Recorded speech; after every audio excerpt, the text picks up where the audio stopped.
ज्ञान दिया, वो उनको ज्ञान नहीं था उस समय, और इस ज्ञान के द्वारा हम बहुत आगे बढ़ सकते हैं, अपने लक्ष्य को प्राप्त कर सकते हैं।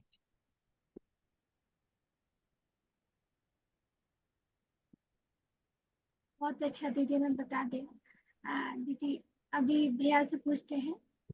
और इसके लिए रोज हमको मुरली का अध्ययन, अगर ज्ञानी आत्मा को क्वेश्चन है तो मुरली हमको कभी मिस नहीं करनी है। मुरली हमारे लक्ष्य को प्राप्त कराने में बहुत सहायक सिद्ध होगी।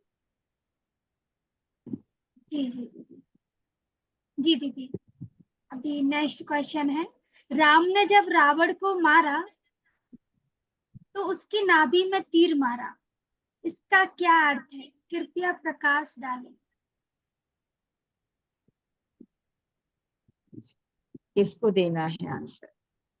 जी आप भैया दें, आप दें दीदी, आप दो। राम ने रावण को केंद्र पर मारा, जी सेंट्रल पर। तो जो केंद्र होता है वो सब चीजों में सबसे ज्यादा पावरफुल होता है, किसी भी चीज का सेंट्रल। तो जो रावण की नाभि है वो सेंट्रल को प्रदर्शित करती है। हमें अब किसी भी वायसिस को खत्म करना है, कोई भी विकार को खत्म करना है जड़ से, तो हमें उसके केंद्र पर प्रहार करना होगा। जैसे कि बाबा कहते हैं कि सब विकारों की जड़ है देह अभिमान। तो हमें उस केंद्र पर फोकस करना होगा, देह अभिमान को मिटाना होगा, तभी सारे विकार मिटेंगे।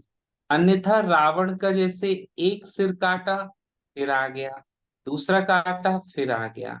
तो इसका अर्थ है कि तब तक हम विकारों से लड़ते रहेंगे और वो खत्म नहीं होंगे जब तक हम उसके केंद्र पर नहीं मारेंगे। यही अर्थ है रावण की नाभि में तीर मारने का। विभीषण ने कहा था ना कि उसकी नाभि में अमृत कुंड है। ठीक है, जी आप कितना भी कहीं वार करेंगे वो फिर से उसके अंग पुनर्जीवित हो जाएगा, वो उसके अंग फिर से प्रत्यारोपित हो जाएंगे। तो इसका एग्जाम्पल एक ऐसे भी दे सकते हैं हम कि जैसे काली ने क्या किया, असुरों का वध किया और खप्पर में डाल दिया कि एक बूंद भी उसका रक्त यहाँ वहां नहीं गया। उसी तरह रावण की नाभि पर मारा कि बिल्कुल उसके अमृत कुंड को ही नष्ट कर दें जहां से इसकी उत्पत्ति होती है। तो नाभि माने वही है कि देह अभिमान, देह अभिमान को जब हम खत्म कर देते हैं तो हमारे जो बेकार बुराइयों के सिर हैं वो कटना शुरू हो जाते जी जी दीदी, अभी नेक्स्ट क्वेश्चन है, बाबा कभी कहते हैं कि माया एक कागज का शेर है, उसमें जरा भी ताकत नहीं है, और कभी कहते माया बड़ी प्रबल है कि अच्छे अच्छे महारथियों को भी हप कर जाती है, कृपया स्पष्ट कीजिए। हैं। माया बड़ी प्रबल है कभी कहते हैं, और कभी जी, कहते हैं माया कागज का शेर है ना? कागज का शेर। तो हाँ, तो बाबा जैसी परिस्थिति होती है ना वैसे बाबा बच्चों को आंसर देते हैं। जैसे कभी बाबा कहते हैं ना कि मैं सब कुछ जानता हूँ, ठीक है, और कभी कहते हैं कि मैं थॉट रीडर थोड़ी हूँ कि तुम्हारे अंदर बैठकर देखूंगा। तो ऐसे ही तो कभी माया आती है बड़े डरावने रूप में। हमको परखने की शक्ति यहाँ पर यूज करना है कि माया कैसे आई। जैसे अम, माने भेष बदल कर आई है तो वहां हमको धोखा हो जाएगा। ठीक है, हम माया को रियल समझ लेंगे कि नहीं ये जो है ये सही है, और उसमें हम फंस सकते हैं। कैसे? जैसे रावण आया था सीता के पास में भेष बदल के, साधु का रूप रख के आया, और सीता नहीं समझ पाई, तो माया ही तो थी जो रूप बदल कर आई। ठीक? अगर रावण सीधे आ जाता तो सीता हरण कभी होता ही नहीं। तो भेष उसने बदला हुआ था। तो माया आया कैसे था, रावण आया कैसे था सीता के सामने? भिखारी का वेश धारण करके। तो यहाँ पर उसका शेर का रूप नहीं था, प्रबल रूप था कि मैंने समझ पाना बहुत मुश्किल था। ऐसी स्थिति में हमारे जीवन में भी कई परिस्थिति ऐसी आती है, ऐसे माया के पेपर आते हैं कि लगता है इसका सामना हम कैसे कर पाएंगे, ये तो शेर की तरह दिखाई दे रही, लेकिन नहीं, हम सदा सदा के विजयी हैं, कल्प कल्प की विजयी आत्माएं हैं। ठीक है, हमारी विजय निश्चित है। जैसे ये स्मृति आती है तो हम बड़ी बड़ी समस्याओं को भी पार आसानी से कर लेते हैं। ठीक है, और माया बड़ी प्रबल है, बड़े बड़े को तो कैसे आती है माया, जहां प्रबल रूप है माने भेष बदल कर आई। जैसे महारथी, बोले ना कि महारथी को भी अपना शिकार बना लेती है। ठीक है, तो यहाँ पर भूल, जब हमको अहंकार आ जाता है कि मैं तो महारथी हूँ, मैं तो इतने साल से ज्ञान में चल रही हूँ, मेरा तो कोई कुछ नहीं बिगाड़ सकता, है ना। तो जैसे ये अहंकार, सूक्ष्म अहंकार आ जाता है, ठीक है, तो वैसे माया की प्रवेशता हमारे अंदर हो जाती है, भले छोटे रूप में हो। जैसे दिखाया कि हाथी के अंदर अगर चींटी चली जाए तो वो हाथी को मूर्छित कर सकती है। तो बड़ा महारथी है, लेकिन गलती अगर उसने छोटी सी भी की, किसी भी प्रकार का अगर उसको अहंकार आएगा तो माया की प्रवेशता हो जाएगी, और धीरे धीरे हम उसकी ओर खींचने लगेंगे, और एक दिन ऐसा होगा कि माया हमको हप कर लेगी।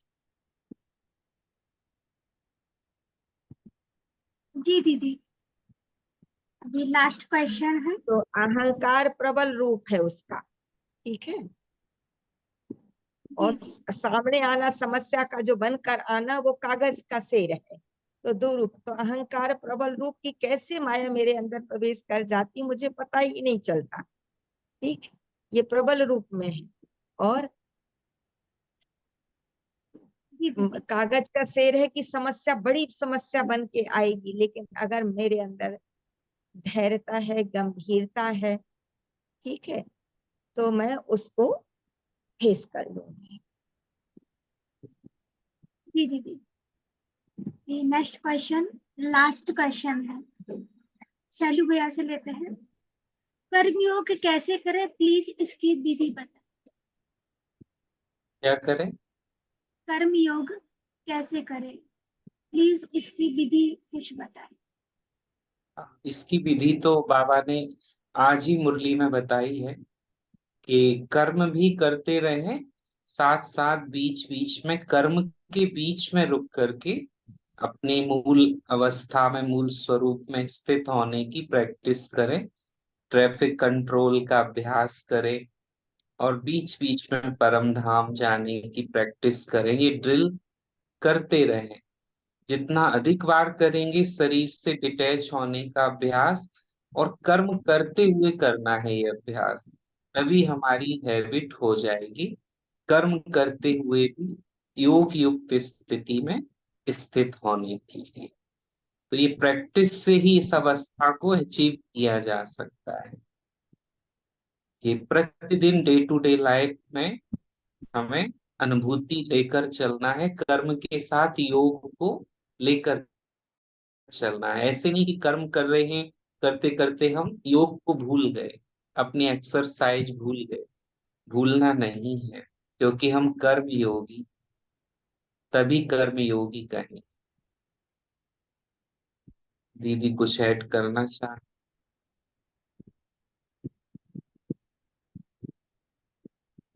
बाबा ने कहा ना कि हाथ काटे और दिल यार दे, हाथों से काम करो और दिल से मुझे याद करो। ठीक, तो हर काम को जब हम भगवान का कार्य समझेंगे, कि ये कोई भी काम हो, छोटा हो बड़ा हो, या घर की सफाई कर रहे हैं या भोजन बना रहे हैं, कि हम ये तो बाबा के बच्चों के लिए भोजन बना रही हूँ मैं, तो बाबा के घर की सफाई कर रही हूँ मैं। ठीक है, बाबा ने मुझे कितना अच्छा सेवा का अवसर प्रदान किया है। तो जब ऐसी शुभ भावनाओं के साथ हम काम करेंगे और हर कार्य को हम भगवान का कार्य समझेंगे, तो उसको याद करना मुश्किल नहीं होगा, बल्कि उसको भूलना मुश्किल हो जाएगा। तो हर काम में जब वो याद रहेगा क्रिय ही कर्म योग, याद माने योग, ऐसे हम कर सकते हैं।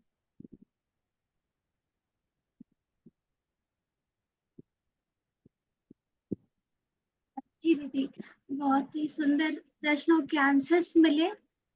जब सभी सुनेंगे और जो जुड़े हैं वो सुन रहे हैं, तो उन्होंने अपने अंदर इनको धारण भी किया होगा और आगे करते ही रहेंगे। दोनों ही दीदी और भैया साथ में और अगर जुड़कर। किसी को प्रश्न करना है और किसी को प्रश्न करना है तो मुस्कान बहन उसकी विधि बता दें सभी को, कि अगर कोई प्रश्न करना चाहे तो वो कैसे आपको प्रश्न भेजेगा, कहाँ पर करेंगे। जी, अगर किसी को डायरेक्ट पूछना है तो अभी पूछ सकते हैं। अगर संकोच करते हैं तो वो हमें व्हाट्सएप कर सकते हैं अपने ओम प्रश्न शांति। लेकर। ओम शांति दीदी, भाई जी, ओम शांति। ओम शांति, ओम शांति। दीदी मैं ग्वालियर से बोल रही हूँ। मेरे अच्छा, शरीर नाम राम कुमारी तिवारी है हाँ हाँ। और मैं डीडी नगर में रहती हूँ।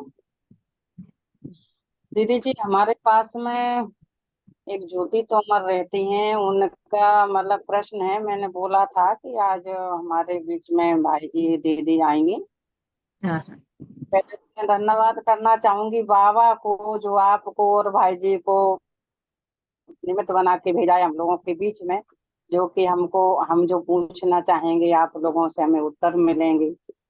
तो उनका फिर कहना है दीदी के उन पे सहन नहीं होती, कोई अच्छा उनके आमने सामने है तो उनसे लड़ाई होती रहती है। अच्छा। अच्छा तो मैंने कहा कि देखो, सहन शक्ति कायरता नहीं है, बाबा कहते हैं वीरता है ये तो हाँ हमारा भूषण है। तो और फिर हम अपना, हमारे जो बड़े हैं, दीदी हैं, भाई जी हैं, उन उनसे हम पूछेंगे किसी दिन। तो बाबा ने आज ऐसा किया कि आज आमने सामने बात हो रही है। और वो अभी थी लाइव इस पे थी, वो शायद लेफ्ट हो गई हैं अभी। तो उनको चलो मैं बोल दूंगी, जो भी आप, जैसे भी आप मतलब हमको समझाएंगे, बताएंगे कि सहन नहीं होता उनपे, तो लड़ाई होती रहती है अच्छा। अच्छा। आमने सामने वालों से। उसके बाबा बारे में कहते हैं, हाँ बाबा कहते हैं ना कि बच्चे मुख में मुलहरा डाल दो, जी ठीक है, तो जी लड़ाई नहीं होती। तो जी मुलहरा क्या है? ठीक है, अगर सामने वाला व्यक्ति मेरे साथ कुछ अभद्रता करता है, ठीक है, जी ऐसे तो लड़ाई होती नहीं होगी, कोई बात होती होगी, इनसे सहन नहीं होता है। और दूसरी बात कि मैं, जो सहता है वो शहंशाह बनता है। तो अगर मेरे को अपना पद ऊंचा करना है, जी ठीक है, तो मुझे सहना चाहिए। और सहना, उसमें तो मेरी ही विशेषता है कि जी जितना मैं सहूंगी उतना मेरे अंदर शक्ति आएगी। ठीक है, तो सहने को कमजोरी नहीं कहते हैं, सहने को मजबूरी नहीं कहते, सहना शक्ति है। कि जिसको तो मैं एक बहुत अच्छा इसका उदाहरण देकर समझाऊंगी, एक कहानी के माध्यम से।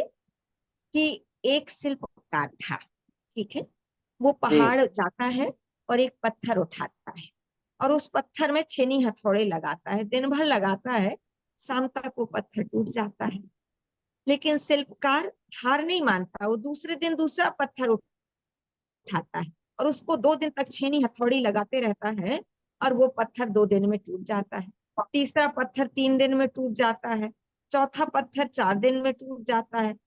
जब शिल्पकार 5वां पत्थर उठाता है, ठीक है, तो वो पत्थर सोचता है कि मैंने पहला पत्थर 1 दिन में टूट गया, दूसरा 2 दिन में टूट गया, तीसरा 3 दिन में टूट गया, चौथा 4 दिन में टूट गया, और पता नहीं चला कि शिल्पकार का उद्देश्य क्या है, ये करना क्या चाहता है।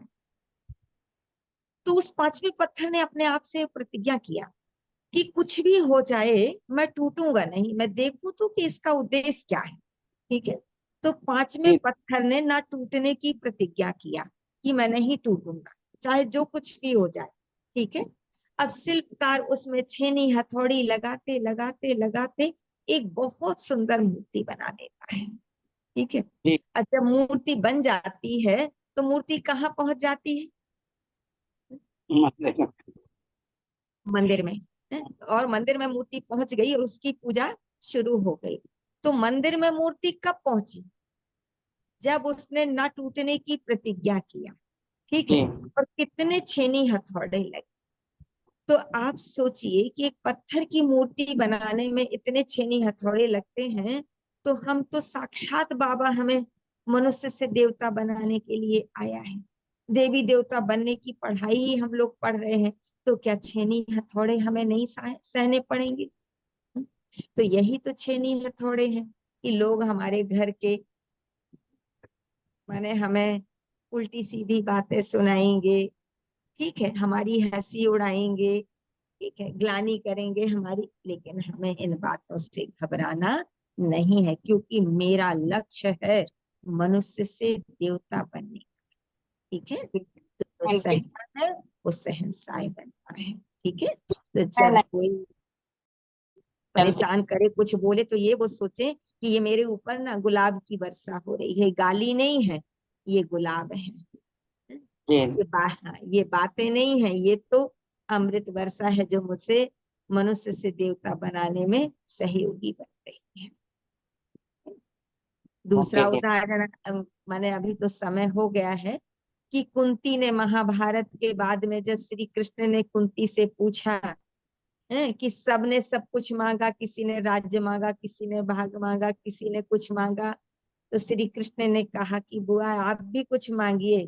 तो उन्होंने कहा कि श्री कृष्ण अगर तुम मुझे कुछ देना चाहते हो तो इतने दुख देना कि दुनिया में किसी को ना हो।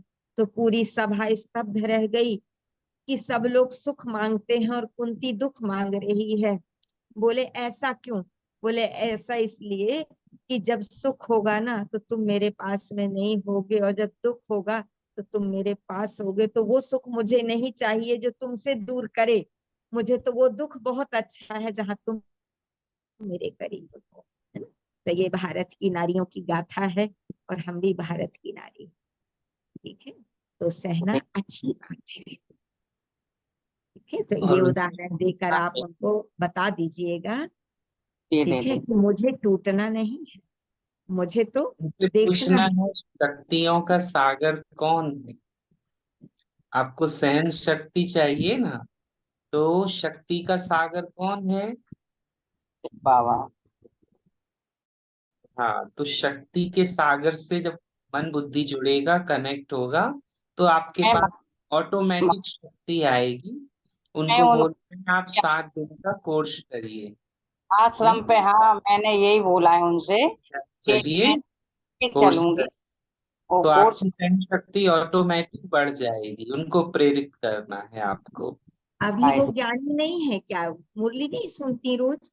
थी अभी ज्ञानी नहीं है वो अच्छा पास अच्छा, तो अभी। उनको पहले 7 दिन का वो कोर्स करेंगी ना, उनको हाँ, पहले दिन से ही महसूस होने बोला लगेगा। है मैंने दीदी, बोला है कि मैं ये चलूंगी, और तो आपकी जो बदले की भावना है वो भी नहीं रहेगी। हाँ कि ज्ञान में का तो यही है कि मतलब बदले की भावना भी नहीं रहने चाहिए, और नेगेटिव भी नहीं आने चाहिए, हमेशा पॉजिटिव रहते हैं हम लोग तो। ऐसे मैं बताती रहती हूँ बहुत बहुत सी हाँ बातें, तो उन लोगों को बहुत अच्छा लगता है। फिर भी मैं आश्रम पे भाई जी के पास ले आऊंगी, दीदी के पास हाँ कोई जो भी होंगे हाँ, कोर्स उनके पास, कराइए उनको, क्योंकि ठीक है। अभी बाबा तो ये कहते हैं। उदाहरण जरूर उनको समझाइएगा, है ना, मूर्ति वाला, तो ये उनको समझ में आएगा। कुंती वाला समझाइएगा, जी ठीक जी है। दीदी। तो ये उदाहरण से क्या उनके अंदर रास्ता बनेगा जी दीदी। कि मैंने मुझे जाना चाहिए, और फिर वो आश्रम आए, कोर्स करें। तो बाबा तो सबके लिए आए ही हुआ है, जगत कल्याण के लिए। कल्याण के लिए, और हम बच्चों को भी तो बनाया है बाबा ने कल्याण के लिए, कि दुख बिल्कुल कल्याण के लिए, है ना। कितना दुख। बड़ा टाइटल दिया उसने कि बच्चे तुम विश्व कल्याणकारी। जी दीदी, बिल्कुल। थैंक्स दीदी, बहुत बहुत धन्यवाद आपको, भाई जी को भी। ओम शांति। ओम शांति, ओम शांति। जी, दोनों ही दीदी का एवं भाई जी का बहुत बहुत धन्यवाद। जैसे कि अभी हम जानते हैं, हमारे बीच से आदरणीय परम श्रद्धेय निर्भय भाई जी अपना पार्थिव शरीर त्याग किए हैं, बाबा की गोद ली है। तो कुछ लास्ट टाइम जो उन्होंने कुछ स्पार्क विंग के लिए कहा था, वो 2 मिनट की वीडियो अगर आप दीदी और भैया परमिशन देते हैं तो चला दें। जी चलो। चला।